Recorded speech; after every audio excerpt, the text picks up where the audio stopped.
Mas mahigpit ang batas ni Kristo kaysa sa batas ni Moises. Ang pangangalo niya sa panahon ni Moises ay kung halimbawa sumiping ka sa asawa ng iyong kapwa o sa hindi mo asawa. Pero pagdating kay Kristo, iba ang batas.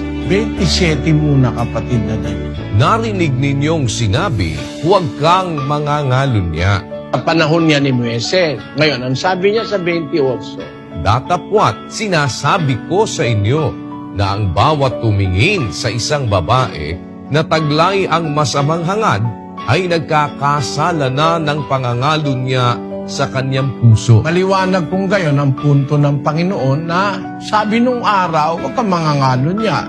Mas mahigpit ang batas ni Kristo kaysa sa batas ni Moises.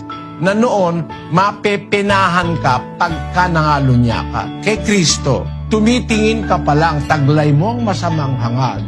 Nagkakasala ka na ng pangangalo.